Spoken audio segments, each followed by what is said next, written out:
안녕하세요. DJ 현희입니다. 오늘의 사연 시작해 보겠습니다.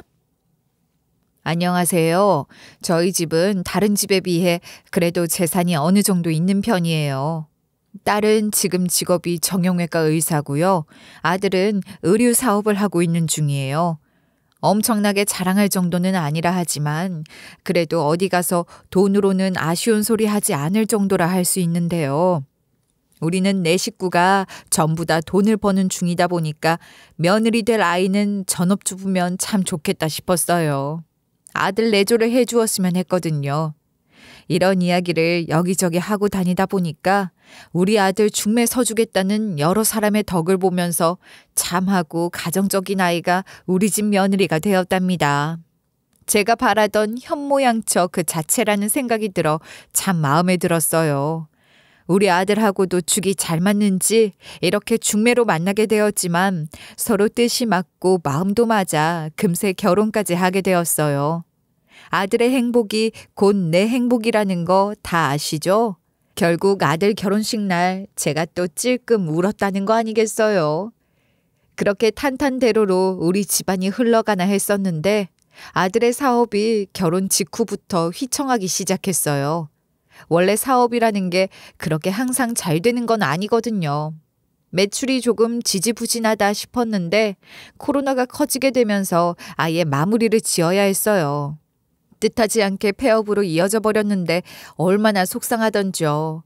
아들은 나름 잘해보려 노력했었지만 다시 재기하기는 어려웠고 한 가정의 가장으로서 경제활동을 멈출 수 없는 노릇이었기에 바로 중소기업으로 취직을 하게 되었답니다. 문제는 이 기업이 공장을 중국에 두는 곳이었어요. 그러다 보니까 아무래도 해외 출장을 가는 일이 잦았던 거죠. 평균적으로 6개월, 길면 8개월까지도 갔었어요. 결국 한국에 있을 수 있는 시간은 1년에 고작 4개월 정도밖에 되지 않게 되었답니다. 저도 그래서 아들과 못 보는 날이 더 많았었어요.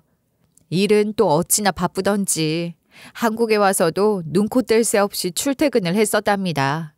이렇게 갑자기 아들이 집을 자주 비우게 되다 보니까 그 참했던 며느리가 이때다 싶었는지 자꾸 집 바깥으로 싸돌아다니는 게 느껴졌어요. 연락을 할 때마다 자꾸 바뀌라 하니까 뭔가 이상하다 생각을 하게 됐는데요. 남편이 집에 없으니까 분명 혼자 외로울 거 아니에요. 그러니까 제가 또 나름 챙겨주려고 일주일에 한 번은 안부 인사 겸 걱정되어 전화를 했었는데 그때마다 자꾸 바깥 소리가 들리길래 수상하다 했었죠. 마침 좋은 핑계가 생겨 아들 내외 신혼집에 갈 일이 생겼었어요. 아는 분이 한약을 싸게 지어주신다 해서 힘들어하는 아들을 위해 한 첩 지어달라 했었거든요. 그게 다 됐다 해서 아들네 갖다 주려 했는데요. 여보세요? 며느라가 잘 지내고 있니? 네, 어머니 잘 지내고 있어요. 무슨 용건으로 전화하셨어요? 다름이 아니고 이번에 아들 한약을 좀 지었는데 우리 집에는 둘 곳이 마땅치 않아서 너희 집에 지금 갖다 놓으려고 한다. 집에 있지? 아, 지금요, 어머님? 이렇게 갑자기 말씀하시면 제가 지금 집에 없어서요. 응? 마트라도 간 거니? 그럼 내가 차에서 조금 기다릴 테니 걱정하지 마라. 아니면 거기까지 데리러 가도 되고. 아니요. 제가 지금 약속 때문에 밖에 있는 거라서요. 예, 내가 말하지 않으려 했는데 아니다. 그래, 알았다. 우리 집에 갖다 놓을 테니 아들 입국하면 가져가라 할 테니 끊자. 너무 바깥에만 있는 것 같아서 너 지금 집안일은 잘하고 있냐? 남편 내조는 제대로 하고 있냐? 물어보려고 했었는데요. 시어머니가 전화하는데 물론 달갑지는 않겠지만 다짜고짜 무슨 용건이라 하는 것도 제 기준으로는 조금 서운하기도 했었어요. 하지만 단 한마디도 하지 못했었는데요.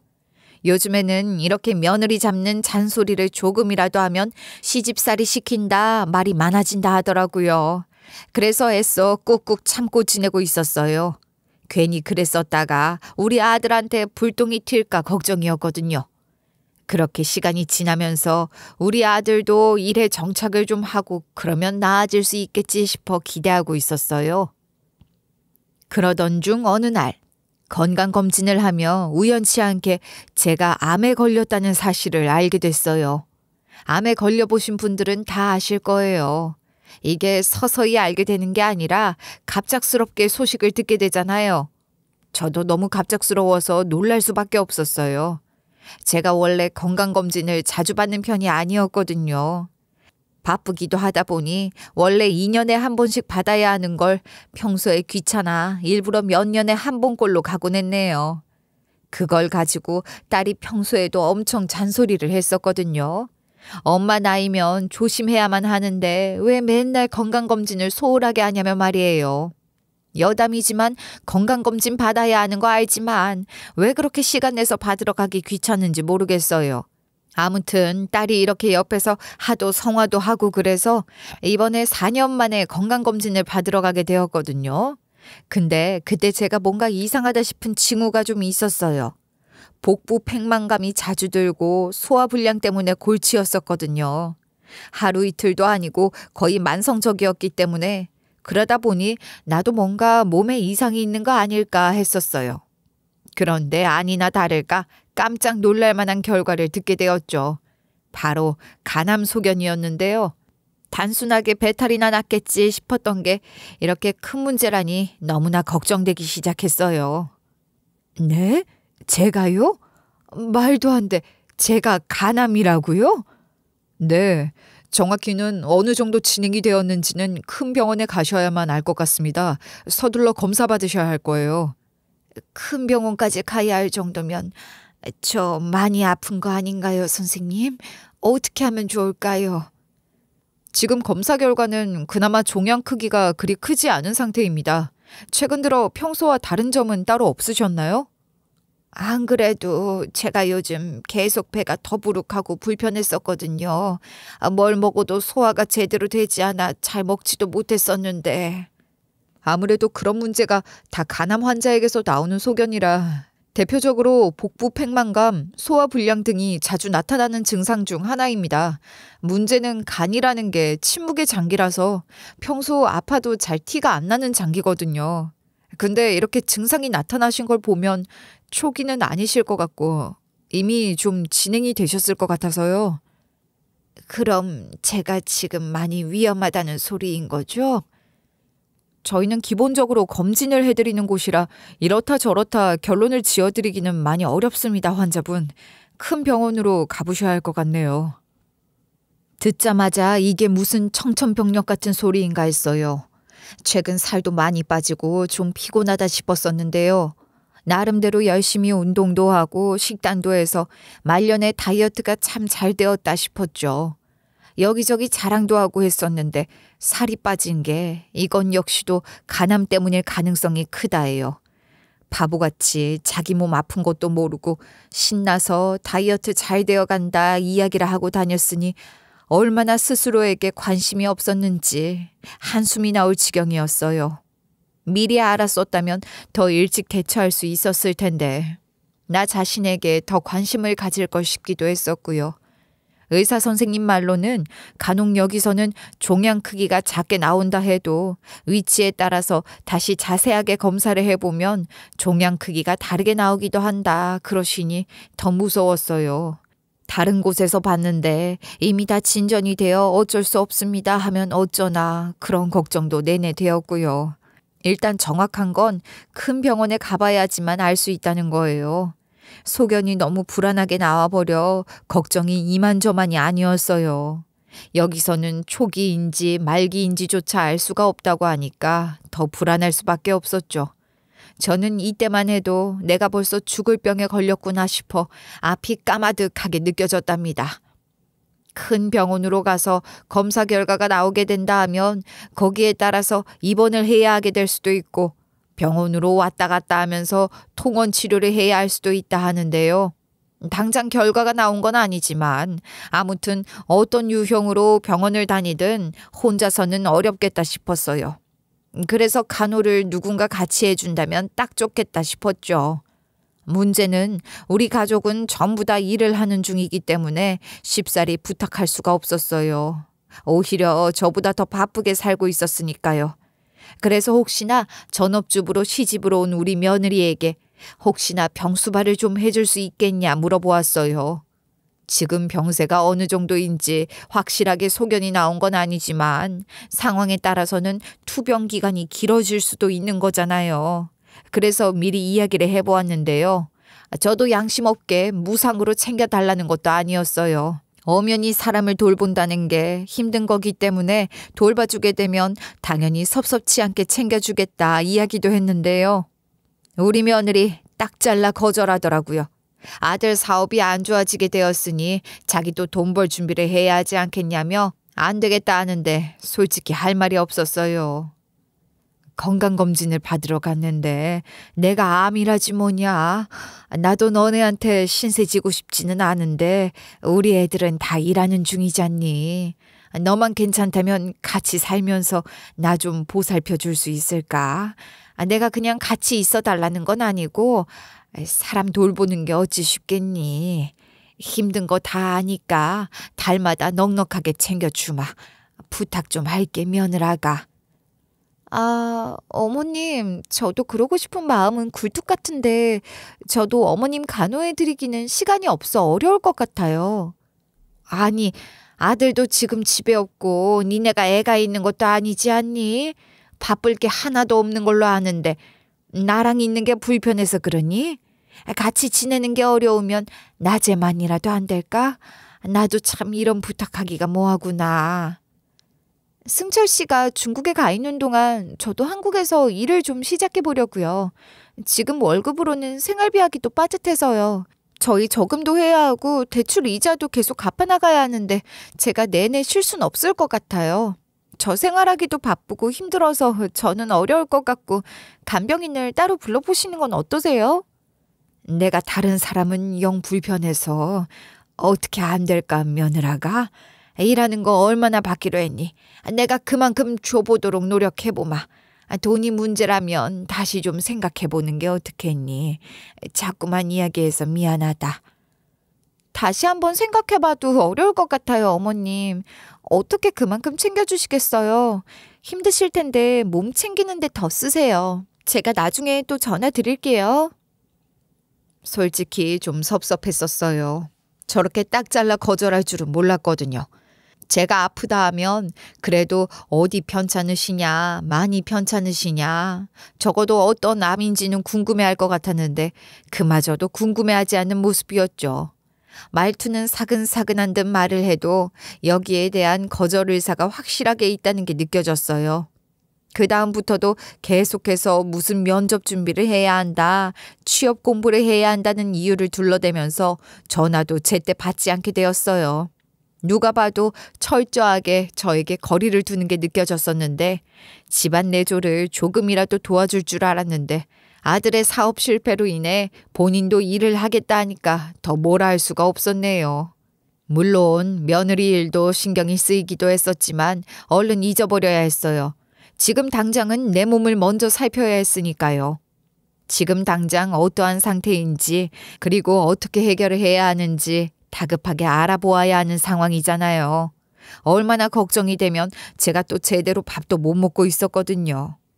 그래도 우리 딸이 의사다 보니까 여기저기 수소문 끝에 자기 대학 선배 중에 간암 분야 전문 의사가 있다는 소식을 접할 수가 있게 되었는데요. 이게 또 검사 결과에 따라 얼마든지 또 달라질 수 있는 거니까 우리 딸이 그러지 말고 차라리 자기가 아는 사람이 있는 곳으로 가자더라고요.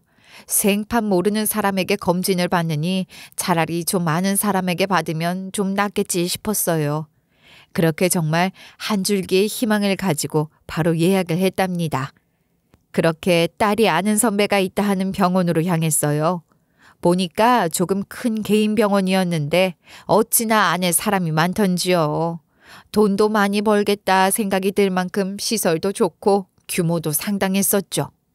기다리던 끝에 제 차례가 오게 되었고 그렇게 재검사를 받게 되었답니다. 너무나도 다행스럽게 간암이 맞긴 하지만 아직 초기이기 때문에 꾸준하게 고주파 열 치료수를 받으면 그걸로 해결할 수 있을 거라 하는데요. 딸 아는 선배라는 의사 선생님이 어찌나 설명을 잘해 주시던지 환자 마음을 척척 알아주는 사람이구나 싶었어요.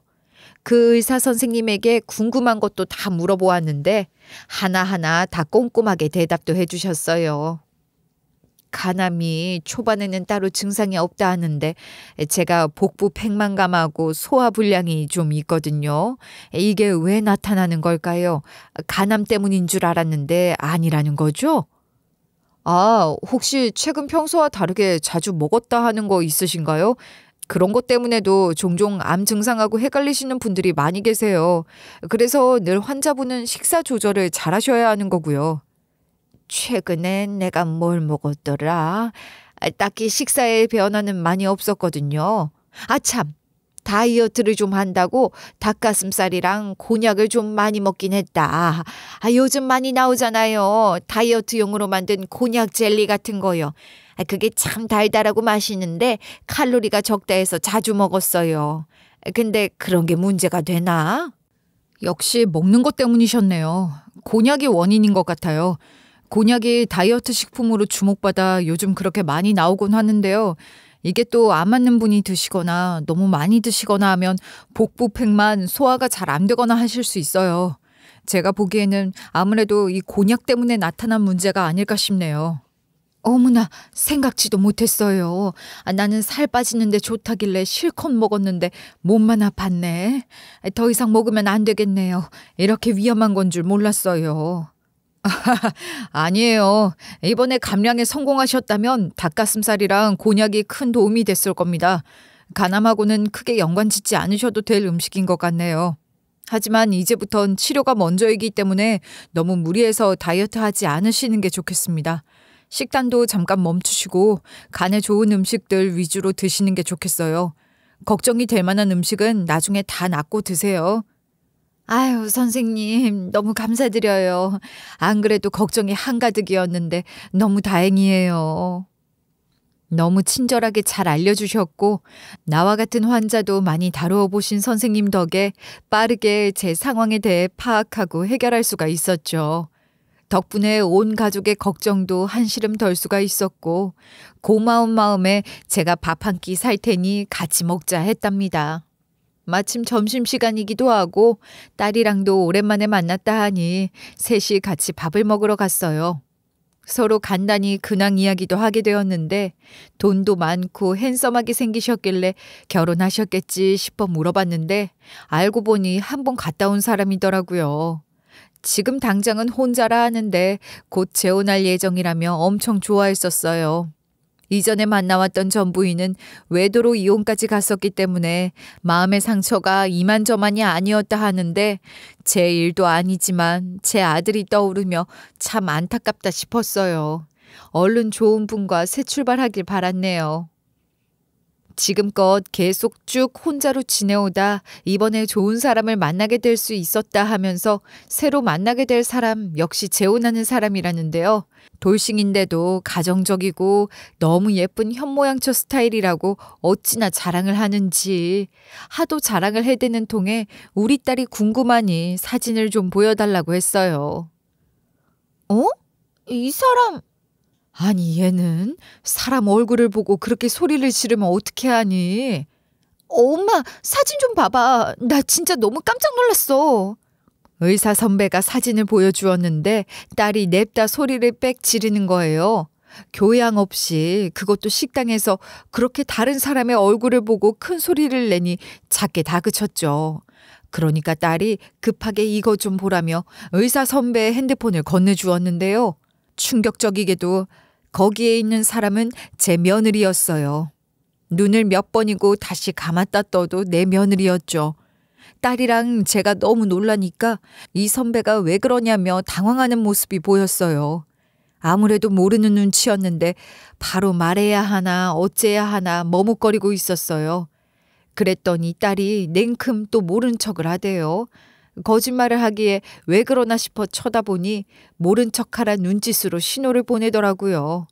뭔가 이유가 있겠지 싶어 어물쩍 맞춰주었어요. 아니다, 아니야. 선배 아니에요. 엄마랑 나랑 같이 아는 사람 같았는데 자세히 보니까 아닌 것 같아요. 그런가? 난 누군지도 잘 모르겠는데. 요즘 세상이 얼마나 좁은데 아는 사람일 수도 있지. 이 사람 이제 딱 33살이고 이름은 김선영인데 혹시 아는 사람이야? 아는 사람이면 나중에 같이 만나면 참 좋겠다. 아니네. 옛날에 내 동창하고 헷갈렸나 봐요. 선배, 나 대학 가기 전에 같은 반 친구여서 얼굴이 가물가물하거든. 혹시나 했나 봐요. 우리 집에도 자주 놀러 와서 엄마도 얼굴을 아는 애였는데, 그치? 엄마, 왜 걔 있잖아. 그러게, 나도 걔인 줄 알았다. 무지 닮았길래. 근데 이름도 다르고 나이도 너보다 더 어린 친구였네. 아닌가 보다. 이렇게 이야기하면서 우리가 아는 지인 헷갈린 것처럼 이야기를 했었지만 딸의 선배 의사가 말해주는 인적사항을 들으며 우리 며느리 맞구나 확신을 갖게 되었답니다. 나중에 선배 의사랑 헤어지고 나서 딸하고 이야기를 나누어 봤어요. 만약 정말 바람이 난 거라 한다면 확실하게 잡아야 한다 이야기하면서 선배가 혹시 우리 며느리에게 먼저 따지고 화내면 눈치를 채고 정리를 할 거 아니에요. 그러면 우리는 바보같이 여기에 대한 대처를 제대로 하지 못할 거라는 게 딸의 의견이었죠. 그래서 애써 그 선배 앞에서 모른 척한 거라 하는데요. 확실해지게 되면 그때 선배에게 이야기를 한다더군요. 저는 솔직히 빨리 뒤집어 엎고 싶었어요. 속에서 막 천불이 끓는 거 있죠? 괘씸하기에 지금 상황도 증거가 충분한데 이대로 말하면 안 되냐 이야기했지만 딸이 증거는 많을수록 좋은 거라 하면서 확실하게 며느리를 나락으로 떨어뜨리기 위해서는 조금 더 기다릴 필요가 있다 해요. 저 역시 그 말에 수긍을 했죠. 딸의 말대로라면 지금 제일 중요한 건 바로 외도에 대한 증거를 확실하게 잡는 거였어요. 꼬리를 잡기 위해 어떻게 하는 게 좋을까 내내 같이 고민을 하다 좋은 방법을 하나 떠올리게 됐죠. 며느리에게는 일부러 말기암이라 거짓말을 하는 거였어요. 그러니까 말기암이라면 살 날이 얼마 남지 않았으니 그동안만이라도 돌봐달라는 거였는데요. 그냥 해달라고 하면 절대 안 해주겠다는 걸 알았기에 유산으로 건물을 며느리 앞으로 주겠다 이야기했어요. 같이 지내는 동안에는 증거를 더 확실하게 잡을 수 있는 기회가 되지 않을까 해서 조마조마하게 제안을 해보았죠.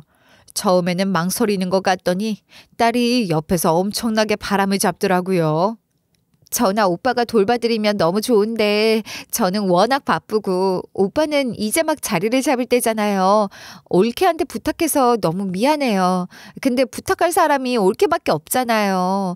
저요 엄마 유산 하나도 안 탐나요. 그 사이에 몸조리만 잘하시면요. 그리고 오빠한테는 걱정할 테니 이야기하지 마시고요. 만약 나중에 상속 문제로 이야기가 나오게 되거든 제가 다 해결해 드릴게요. 네? 올케 제발 우리 엄마 좀 부탁해요. 사실 며느리는 내가 말기암이다 했을 때부터 살짝 솔깃하는 것처럼 보였어요. 그러는 와중에 딸이 제대로 바람잡이까지 해주니까 바로 넘어왔죠. 바로 크게 안타까워하는 척하면서 자기가 돌아가시기 전까지 살뜰하게 모시겠다는 거 있죠. 말을 바꾸는데 얼마나 웃기던지요. 처음에 암소견이 나왔을 때도 간호해주면 섭섭치 않게 챙겨주겠다 이야기했었는데 그때는 싹 무시를 하더니 말이에요. 이 여시 같은 게 내가 얼마 살지 못할 수도 있는데다가 아들 명의도 아니고 자기 명의로 선물까지 받는다 하니까 혹한 것 같아요. 마음 같아서는 당장 싹 엎어버리고 싶었지만 꾹 참았고 며느리는 우리 집에 같이 들어와 살게 되었어요. 며느리랑 살면서 영화 찍는 것처럼 지냈네요. 외도 증거를 잡기 위해서 다양하게 노력을 했었거든요. 혹시나 그 선배 의사란 사람하고 나눈 문자 같은 거라도 볼 수 있을까 싶어서 며느리가 핸드폰을 두고 나가기만을 전전긍긍 눈에 불을 켜고 기다렸었는데 늘 실패했었고요. 바깥에 나가면 종종 그 뒤를 따라 나가곤 했었는데 그마저도 제가 걸음이 느리니 중간에 놓치게 되더라고요. 그런데 그렇게 오래 기다릴 필요도 없었네요.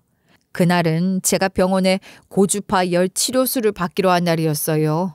미리 체크해 놓았었는데 병원에 방문하니까 이번 주가 아니라 다음 주라 하시더군요. 그래서 아차 싶었네요. 제가 며느리 일도 있지만 아픈 내 몸도 챙겨야 하다 보니까 정말 정신이 없었구나 싶었어요. 그렇게 병원에 가자마자 헛걸음했네 싶어 다시 돌아왔죠. 예정하고 달라지게 되어 집에서 좀 쉬어볼까 싶어 집에 누워서 쉬고 있었는데요. 외출했다가 돌아온 며느리가 통화를 하면서 들어오더군요. 며느리가 원래 평소에는 저하고 같이 병원에 가곤 하는데 내일만 혹시나 혼자 가실 수 있냐 했었거든요. 친정일 때문에 일찍 외출해야 한다면서요. 저도 그래서 알겠다 했고요. 이때 얼마나 아쉽던지요. 병원 예정일이 아니라는 걸 조금만 더 일찍 알았더라면 며느리에게 병원에 간다 시치미를 떼고 미행을 했을 텐데 싶었어요. 제가 또 같이 지내면서 외도 증거를 잡기 위해 항상 혈안이 되어 있었으니까요. 이날도 그래서 며느리에게 왔냐는 인사도 하지 않은 채로 통화 내용을 듣기 위해서 귀를 쫑긋하며 듣고 있었어요. 당연히 핸드폰 녹음 기능도 바로 켜고 있었고요. 딸이 반드시 며느리랑 있는 동안에는 싫어도 늘 녹음기를 켜라 했었거든요. 그래야 증거가 된다면서 말이에요. 문도 살짝 열려 있었기 때문에 문틈 사이로 통화 내용을 다 들을 수 있었는데요. 안사돈이랑 통화하는 것 같았죠. 집에 오자마자 딱 스피커폰으로 돌려 통화를 했는데요. 안 들려도 크게 말하는 통에 다 들을 수 있었는데 들어보니 제 이야기인 거예요. 너무나 황당했어요. 말게 암이래 엄마. 조금 돌봐주기만 하면 바로 건물 준다니까 요단강 건너기만을 기다려야지. 이혼은 그 후에 할게. 얘 너 고생한다. 여태까지 재혼 상대 찾느라 나도 완전 힘들었다니까. 너 선은 몇 번이나 봤었지? 몰라. 기억도 안 나 엄마. 나 정말 한 50번은 더 넘게 봤을걸. 맨날 자기소개하느라 지겨워 죽는 줄 알았잖아. 여태까지 왜 자꾸만 자리를 비우나 했더니 바로 나갈 때마다 맞선을 보기 위해 그런 거였구나 싶었어요. 들어보니 며느리는 돈 많은 집안에 취집을 하는 게 목적이었고 우리 아들 사업이 망하게 되니까 자기가 원하던 풍족한 생활을 하지 못해 불만을 느끼게 되어 안사돈과 이런 일을 꾸미게 된 거죠. 그래. 이제 그래도 그럴 일 없어. 너무 다행이다 얘. 그러니까 말이야. 내가 이렇게 망한 집안에 시집 올 줄 알았겠어? 어떻게 결혼하니까 냅다 망해? 못생긴 게 돈도 못 벌고 이 집에 돈도 많으면서 어떻게 아들이 망했는데 하나 도와주질 않아. 그게 다 그 집 구석에 복이 없어서 그래. 네 남편 사업 망한 거 봐라. 난 사실 안 그래도 사업하는 애는 영 불안했는데 이제는 의사 양반한테 다시 시집 가니까 지금보다 더 큰 집, 더 나은 생활하지 않겠니? 난 벌써 기대된다 얘. 진짜 다 똑같아. 진짜 건물만 받으면 난 쏙 이혼해버릴 거야. 근데 사위가 이혼 안 해준다면 어쩌냐? 그 양반이 암 걸렸으니 금방 죽을 거고 사위는 건물 받고 튄다고 이혼 안 해주는 거 아니야? 별 수 있겠어 지가? 그렇게 사업 말아먹지 말든가. 편하게 살려고 지한테 시집 왔더니 이게 뭐야? 완전 거지 같잖아. 결혼 사기야 이거. 며느리가 진짜 우리 아들 욕을 어마어마하게 하는 거 있죠? 상황이 이러니까 제가 또 우리 아들한테 경제적으로 지원을 좀 해주려고 했었거든요. 대표 노릇하던 애가 어디 중소기업 가서 개고생하는 게 너무 안쓰러웠거든요. 우리 집이 못 사는 집도 아니고 제가 며느리한테 건물을 물려줄 수 있을 만큼 재산이 좀 있는 건 딱 아실 거예요. 근데 아들이 한사코 거절했었어요. 절대 안 받겠다고. 성인이 되었는데 무슨 경제적인 지원을 받냐면서 애초에 처음 사업 시작할 때도 제가 도와준 거 이야기하면서 자기가 알아서 벌겠다고 칼같이 굴었어요. 며느리는 그런 모습에 크게 불만을 가지고 있었던 거죠. 계속해서 맞선을 보고 있다가 다음 결혼 상대는 이 사람이 좋겠다 해서 만나게 되었던 게 그 딸이 아는 의사 선배였던 거예요. 의사라면 알아주기도 하는 직업이고 또 심지어 그 의사 선배는 돈도 상당히 버는 편이라는 걸 제가 병원만 보고도 알 수 있었거든요. 그러니까 며느리가 더 탐을 냈던 거예요. 하지만 의사 바닥이 좀 좁은가요? 그렇게 활개를 치고 다니니까 이렇게 딱 걸린 거예요. 이미 며느리가 그 의사 선배에겐 내 아들하고는 이혼 중이라 했다더라고요. 근데 그 의사 양반은 네가 바로 결혼 안 하고 살림 안 합친다고 의심하지는 않대? 내가 아직 이혼 조정이라고 했지. 숙려 기간이라 곧 이혼할 수 있다 이야기해서 괜찮아. 걱정하지 마. 아이고 신나. 나도 드디어 의사 사위 보겠네. 자랑이라도 하고 다녀야겠다. 엄마도 나도 이렇게 좋아할 줄 알았으면 진작에 의사랑 결혼할 걸 그랬어. 그치? 더 이상은 녹음은 의미가 없겠다 싶기도 했고 나올 대화도 다 나왔다 싶었어요. 다 듣고 나서는 더 이상 안 되겠다. 내 아들이 불쌍해서 못 들어주겠다 싶어서 바로 방에서 나갔죠. 제가 문을 열고 나오니 며느리가 소스라치게 놀라더군요. 심지어 스피커폰으로 통화 중이었기 때문에 저를 보고 엄청 당황할 수밖에 없었죠. 병원에 있어야 하는 제가 집에 있었으니 그럴 만두요. 그 당황한 와중에 스피커폰에서 아들 장모라는 인간은 그래, 사업 망한 무능력한 사이보다는 돈 잘 버는 의사 사이가 훨씬 낫지 이러는 거 있죠. 우리 아들을 끊임없이 까내리는구나 싶어 정말 억장이 무너졌어요. 그 이야기에 다급하게 며느리가 놀라 전화를 끊었지만 이제 와서 끊으면 뭐 하겠어요. 때는 이미 늦은 걸. 그 참하고 순한 얼굴로 여태까지 했던 게 다 가식이었구나 생각이 드니 정말 너무 괘씸했어요. 어이도 없고 기가 막혀서 웃음밖에 안 나오더군요. 더 이상 참을 필요도 없고 봐주지 않아도 되니까 바로 며느리 얼굴을 똑바로 쳐다보며 딸에게 전화를 걸었어요. 딸, 드디어 증거 잡았다. 2년 집에 아무도 없는 줄 알고 통화하다가 딱 걸려버렸어. 이 망할년이 안사돈하고 같이 우리 집안, 우리 아들을 웃음거리로 만드는 거 있지? 안사돈도 사업 망한 사이보다는 의사 사이가 더 낫댄다. 치밀어 오르는 울음과 화를 꾹꾹 참고 딸에게 모든 이야기를 전달하자 딸이 당장 가겠다 하면서 전화를 끊었어요. 오겠다 하니까 내내 기다렸는데 기다리는 동안 며느리가 어머님 오해요를 연신 남발하는 거 있죠. 이렇게 말이 많은 애인 줄 이때 알았잖아요. 어머님 정말 오해예요. 제가 원해서 그런 게 아니라 저희 엄마가 시켜서 그런 거예요. 저는 진짜 승철 씨를 믿었고 지금도 사랑하고 있어요. 진심으로 다른 분과 선을 본 게 아니에요. 제가 원래 저희 집에서 말 잘 듣는 딸이거든요. 그래서 엄마를 실망시켜드리지 않기 위해서 맞춰드린 거예요. 믿어주세요. 예, 말이 되는 소리를 해라. 우리 아들 보기 부끄럽지도 않니? 팔아먹을 게 없어서 너네 엄마를 팔아먹어? 우리 엄마는 아무 죄가 없어요. 감싸드려도 모자랄 판에. 너도 참 할만하다. 아니 그게 물론 엄마가 부탁하신 것도 있지만 어머님 아시잖아요. 그이가 항상 한국에 없다는 걸요. 저도 저와 우리 가정을 위해 돈 벌러 나가는 건 잘 알고 있는데 항상 중국에 있어 너무나 외로웠어요. 저랑 있는 시간이 너무 없어서 제가 잠시 안 좋은 생각을 했었나 봐요. 제가 미쳤었어요. 외로워? 그래, 너 말 잘했다. 내 아들이 비록 하던 일은 잘 안 됐지만서도 너 하나 먹여 살린다고 저 멀리 타지까지 가서 일하는 걸 보고 아무런 생각이 안 들든? 한국에서 딱 지 먹고 살 만큼만 벌어도 되는 걸 네가 원래 쓰던 가닥이 있다고 그거 맞추겠다고 열심히 일하는 모습을 보고도 아무런 생각이 안 들어? 네가 사람이야? 잘못했어요, 어머님. 2번 다시 이런 일 없게 할게요. 제발 한 번만 봐주세요. 그이가 저 이러는 거 알면 정말 충격 먹을 거예요. 착한 사람이잖아요. 그이에게는 꼭 비밀로 해주세요. 네?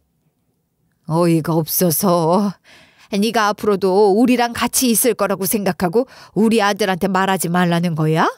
넌 여기서 우리랑 끝이야. 알아? 여시 같은 게 어디서 다시 붙어 먹으려고. 어떻게 이렇게도 변명을 다양하게 하는지 역겹다는 생각이 들 지경이었어요. 머리가 아픈 거 있죠? 이렇게 이혼하게 된다면 아무래도 건물은 받지 못하게 되니까 아무래도 더 곤란했었나 봐요. 그래서인지 닭똥 같은 눈물을 뚝뚝 흘리면서 무릎도 꿇고 손도 싹싹 빌고 난리가 났었어요. 제가 안 쳐다보니까 제 바지 가랑이도 잡고 그 아래에서 오열을 하는데 이게 다 연기라고 생각을 하니 쳐다보기도 싫더라고요. 그렇게 거진 1시간 정도가 지났나? 이제 며느리도 슬슬 지쳐할 때쯤 현관 비밀번호를 치고 들어오는 소리가 들렸어요. 딸이었죠. 우리 딸이 들어오자마자 정말 화가 난 목소리로 소리를 지르더라고요. 야, 너 바람 폈냐? 아니에요. 저 진짜 실수는 했지만 바람은 안 폈어요. 제발 믿어주세요. 다 오해예요. 설명한 기회라도 주시면 제가 다 말씀드릴게요. 이렇게 오해하시면 안 돼요. 너무 억울해요. 왜 제 이야기는 아무도 안 들어주세요? 오해? 억울? 나도 우리 엄마도 단 한마디 들어줄 생각도 없고 더 할 말도 없어. 진짜 뻔뻔하다. 제가요, 사실 지금 만나는 분을 만나고 싶어서 만난 게 아니에요. 그 사람이 억지로 절 쫓아다니고 무섭게 굴어서요. 저도 정말 피하고 싶었는데 그럴 수가 없었어요. 저도 여자인데 어떻게 안 무섭겠어요. 어쩔 수 없이 장단 맞춰준 거고 금방 정리하려 했었어요. 다들 걱정하실까 해서 제가 말씀을 따로 안 드린 거예요. 이거 보세요. 다들 오해하시고 화나셨잖아요. 제 선에서 해결해 보려고 했던 건데 그게 잘 안 됐어요. 제발 제 실수예요. 제가 먼저 말씀드리고 해결책을 같이 찾아봐야 했어요. 제가 지금 당장 가서 정리하고 올게요. 정말 이렇게 될 줄 몰랐어요. 죄송해요. 너 그 말 진짜야? 거짓말이 아니라? 정말이에요. 제가 그 인간 차단하고 경찰에도 신고해버릴게요. 다시는 제가 이런 일로 불편하게 만들지 않을게요. 이렇게 자기는 어쩔 수 없이 만나준 거고 거절할 수가 없었다, 무서웠다 등 여러 가지 이번엔 갖은 새 남자에 대한 모욕을 하는 거 있죠. 울고 불고 싹싹 비는 며느리를 두고 딸이 갑자기 현관문으로 다시 가더니 문을 열어주는 거예요. 누군가에게 들어오라 하길래 누군가 했는데 문 밖에 있던 사람을 보니까 바로 딸내 의사 선배였어요. 바로 내 주치의였죠. 며느리가 자기 이혼한다 하면서 속이고 한단 바로 그 사람이었어요. 그러면서 딸이 며느리에게 자기 핸드폰을 보여주었는데 통화 중으로 되어 있더라고요. 그 의사 선배도 보니까 역시 귀에 핸드폰을 대고 있는 상황이었죠. 우리 딸, 그 선배가 들을 수 있도록 집에 들어가기 전에 통화 버튼을 누르고 들어간 거예요. 그러니까 이 상황을 그 의사 선배가 몽땅 다 들어버린 거죠. 그리고 딸이 며느리년에게 의사 소견서까지 내밀면서 사실 우리 엄마 말기암도 아니었다고 싹 다 밝혔네요. 어쩐지 딸내 병원이 그리 멀지 않은데 왜 이렇게 오래 걸리나 했더니 바로 그 의사 선배에게 전화를 하여 불러내느라 그런 거더라고요. 그 선배에게는 딸이 사실 며칠 전에 미리 귀뜸을 했대요. 근데 그 선배가 듣자마자 그게 무슨 소리냐며 말도 안 되는 소리 하지 말라고 화를 냈던 거죠. 그래서 지금 딱 딸이 건수도 잡았겠다 바로 전화를 한 거죠. 선배, 제가 며칠 전에도 말씀드렸었죠. 기억하시죠? 너 또 말도 안 되는 소리 할 거면 그만 이야기하자. 얼마 전에는 또 모르는 사람이라며. 솔직히 의심스러운 부분 많이 있으셨잖아요. 이번 기회에 두 눈으로 확실하게 확인해 보세요. 그 사람 그럴 사람 아니야. 내가 몇 번 만나봤는데 얼마나 착하고 성실한 분인데.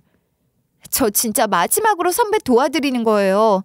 궁금하면 문자로 주소 보내드릴게요. 이 주소로 와주세요. 앞에서 기다리고 있을게요. 이렇게 연락을 했다 하더라고요. 그렇게 딸이 집에 도착할 때쯤에 그 선배에게서 다시 전화가 와서 가는 길이니 기다려달라 하고 같이 올라왔던 거라 해요. 며느리녀는 어떻게 여기 이 사람이 있는 거지 싶어 엄청 당황해하는 얼굴을 보이더군요. 그쪽이 대체 여기는 어떻게 알고 오신 거예요? 내가 불렀다 이 멍청한 년아. 의사 바닥이 얼마나 좁은데 이걸 속일 수 있다고 생각했니? 바람도 머리에 든 거 없는 년은 피기 힘들다더니 내가 그 말은 너를 통해 느낀다. 나 참 어이가 없어서. 저도 바로 선배 의사분에게 제가 방금 전에 녹음했던 대화 내용까지 몽땅 그 자리에서 들려주었어요. 그렇게 마지막으로 아예 못을 박아버렸죠. 그러자 우리 며느리년 당장 눈앞에 우리 아들이 없어서 그런지 믿을 건 그 의사 선생이라 여겼나 봐요. 바로 쩔쩔매면서 자기 얘기부터 들어달라면서 울고불고 난리를 쳤죠. 그 선배 의사는 정말 제대로 화가 난 듯 며느리년이 붙잡든 말든 뿌리치고 씩씩거리면서 먼저 떠났어요. 이 상황 다 오해예요. 네, 제 말 좀 먼저 들어주세요. 나가요. 우리 나가서 이야기해요. 이 말 다 믿으시는 거 아니죠? 그쵸? 다 그럴 만한 사정이 있어서 그래요. 지금 이걸 다 들었는데 제가 어떻게 그쪽 말을 먼저 듣겠어요. 당연하겠지만 우리 결혼은 없었던 거고요. 저는 그쪽을 만났다는 사실만으로도 정말 끔찍하거든요. 제 전 와이프가 외도로 이혼했다는 거 뻔히 들으셔놓고 뻔뻔하시네요. 이렇게 가시면 저는 어떻게 해요? 저 버리고 가실 거예요? 말이라도 한 번만 들어주시면 안 돼요? 됐습니다. 다시는 연락하지 마세요. 환자분, 아니, 어머님 죄송합니다. 저 먼저 자리 좀 뜨겠습니다.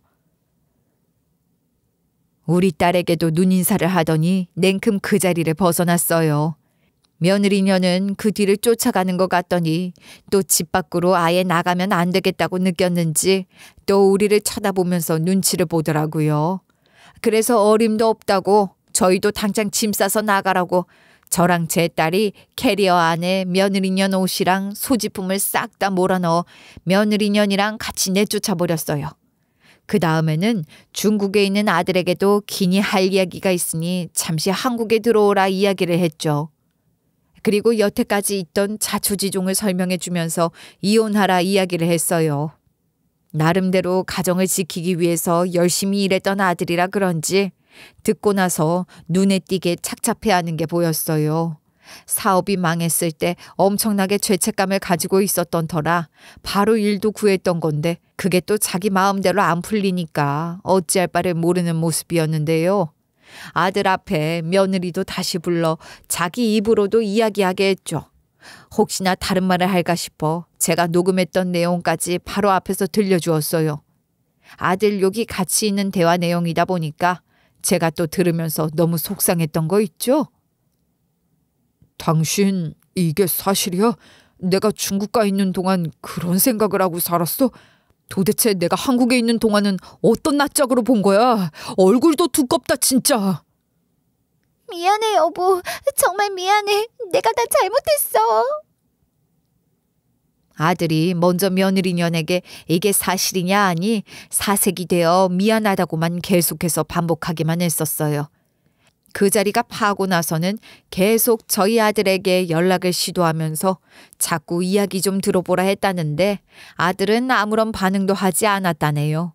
너무 지쳐서 그런 거에 반응할 기운도 없었다 해요. 그 의사 선배는 자기가 잘못된 사람과 재혼하지 못하게 막아준 것에 무척 고마워했었어요. 그래서 적극적으로 이전에 며느리가 자신에게 했던 말들을 정리해서 보내주었어요. 문자, 카카오톡 등 확실한 증거를 가져다 주었답니다. 대화 내용을 보니까 또 가관이다 싶었던 게 자기가 지금 이혼 처리 중에 있으며 정말 하나도 미련이 없다. 이혼하면 바로 결혼을 했으면 좋겠다 하면서 갖은 애교는 다 부렸더군요. 그걸 보니까 초반에 아들에게 했던 모습이 떠올랐었어요. 그 사이 우리 집에는 몇 번이고 며느리와 안사돈, 아니죠. 이제는 사돈이라 부르지 않아도 되는 며느리의 엄마까지 찾아왔었어요. 처음에 했었던 변명과 같이 똑같이 변명을 하는 거 있죠. 사돈 정말 죄송합니다. 이야기 좀 들어주세요. 사실 제가 사위랑 멀리 떨어져 있는 우리 딸이 너무 안쓰러워서 제안을 했던 거거든요. 제가 다 나쁜 년입니다. 네? 됐습니다. 이제 그만 찾아오세요. 이웃들에게도 굉장히 민폐해요. 양심이 있으시면 더 이상 얼굴 보이지 마셔야죠. 그러지 마시고 제발 다시 한번 생각해 주세요. 우리 딸이 원래 그럴 애가 아니에요. 정말 착한 애라는 거 여태 봐와서 아시잖아요. 제가 교육 똑바로 다시 시킬게요. 우리 애 이제 갈 것도 없어요. 찾아와서는 자꾸만 변명을 늘어놓으니 듣고 싶지도 않았어요. 이 며느리 엄마라는 사람은 저희 집에도 찾아오더니 결국 이혼 재판까지 쫓아갔었다 하는데요. 끝나고 나서도 계속해서 우리 아들을 붙잡고 놔주지 않았다네요. 며느리는 계속 옆에서 울면서 오빠 내가 잘못했어. 다시는 안 그럴게. 이 말만 반복했다 하고요. 며느리네 엄마는 제발 다시 생각해보게. 이대로는 우리 딸이 너무 불쌍하지 않은가. 내가 2번 다시 이런 일 없게 처신 잘하겠네 하면서 우리 아들 옷이 다 늘어나도록 붙잡았다는 거 있죠. 아들이 다 뿌리치고 성질을 내면서 차에 타고 나서야 안 쫓아왔었다 해요. 정말 끈질기게도 계속해서 나와 아들에게 전화도 하고 문자도 하고 진짜 끈질기다 싶었어요. 혼자 힘들어하는 우리 아들을 보니까 정말 저래도 싸다는 생각이 들어 저도 아들도 더 이상 볼 일이 없으니 냉큼 차단을 해버렸네요. 며느리는 결국 외도로 이혼 소송을 당하게 되었어요.